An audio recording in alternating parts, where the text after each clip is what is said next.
जय हिंद दोस्तों, रक्षित नाना के चैनल में आपका स्वागत है। दोस्तों आज के इस वीडियो में मैं आपके लिए दो जानकारियां लेकर आया हूं। कौन सी दो जानकारियां मैं आपको देने वाला हूं, सबसे पहले मैं आपको उसकी जानकारी दे देता हूं।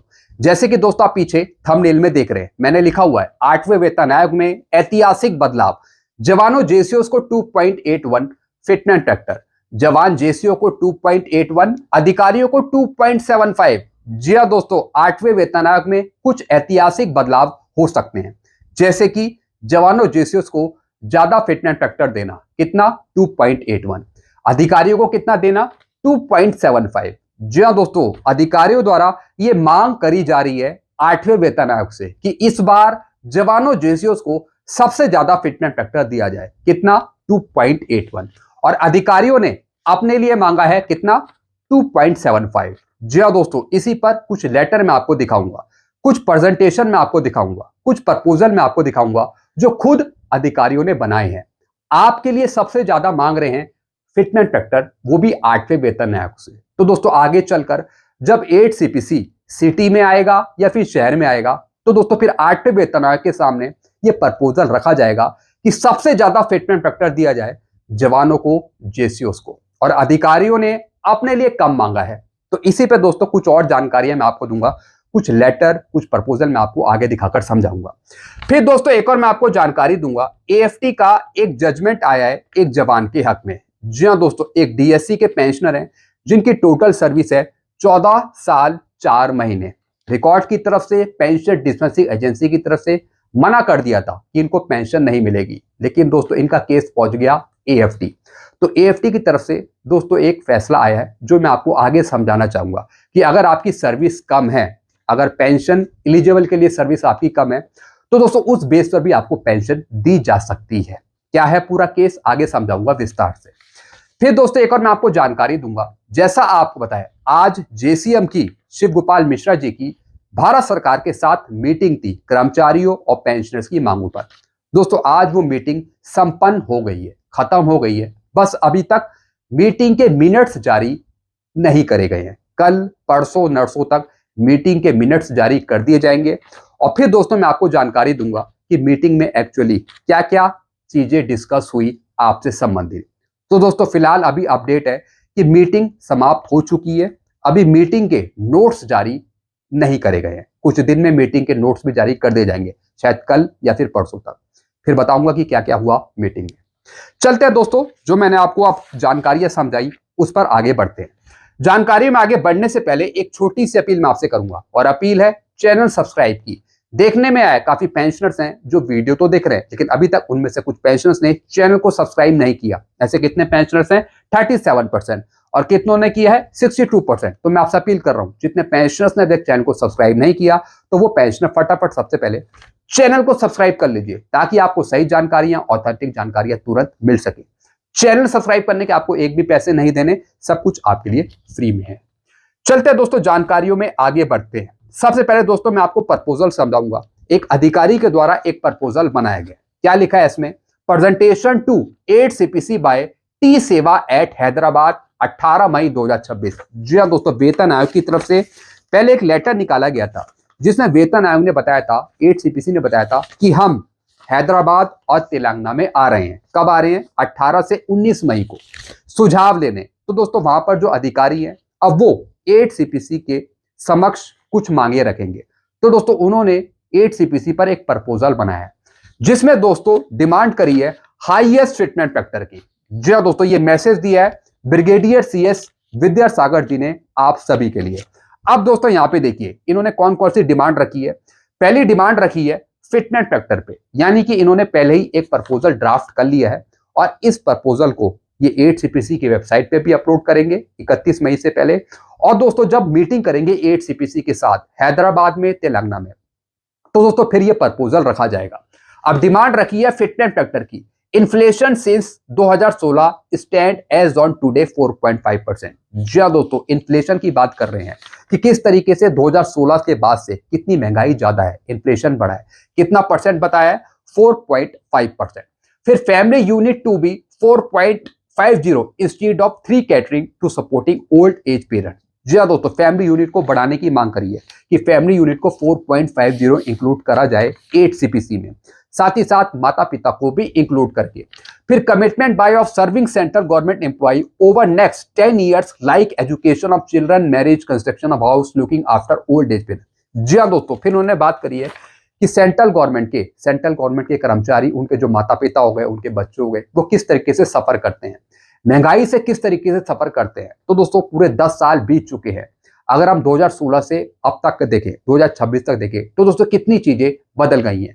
महंगाई हो गई है, साथ ही साथ बच्चों की शिक्षा बहुत महंगी हो गई है, मेडिकल के खर्चे बहुत बढ़ गए हैं। तो सब चीजों को देखते हुए सब कुछ ज्यादा मिलना चाहिए।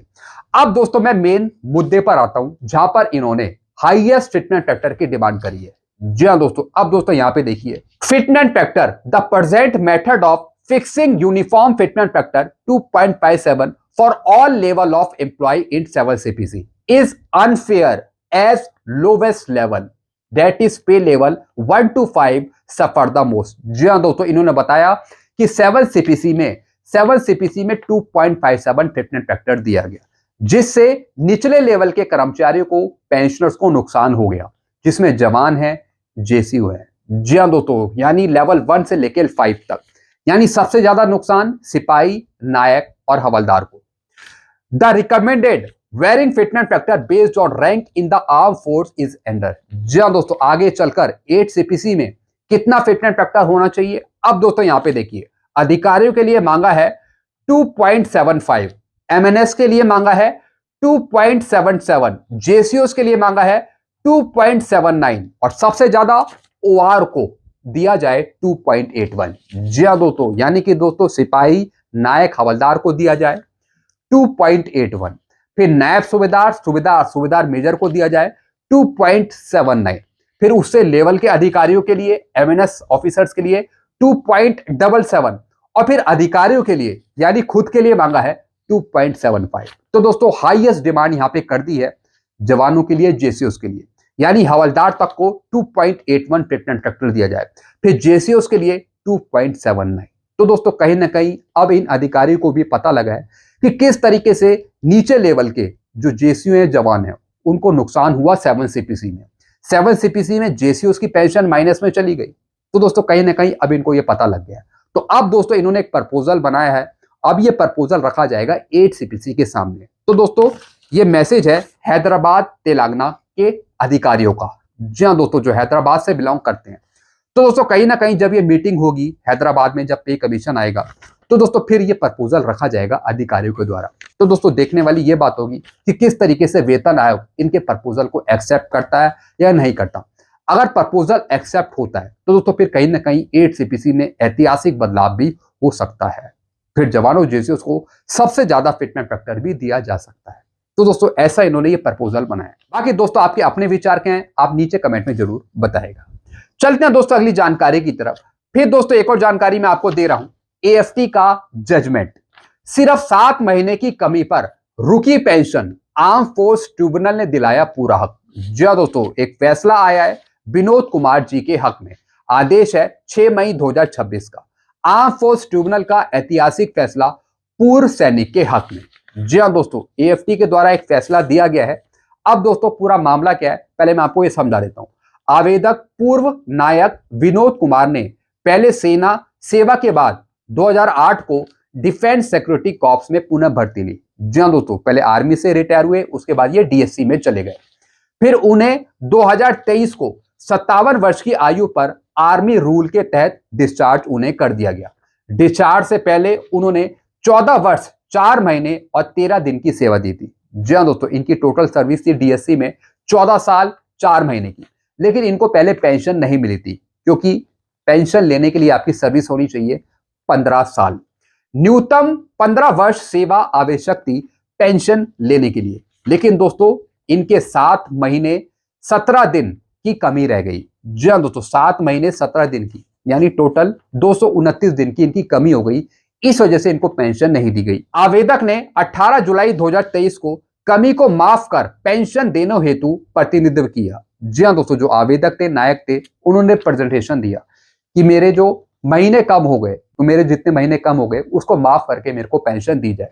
लेकिन कोई कार्रवाई नहीं हुई, जिसके बाद आवेदन एएफटी में किया गया। जी हाँ दोस्तों, जिसके बाद ये एएफटी चले गए। कमी केवल 7 माह 17 दिन की है। जी हाँ दोस्तों, कमी क्या थी? सिर्फ 7 महीने की और 17 दिन की, जो 1 वर्ष से कम है।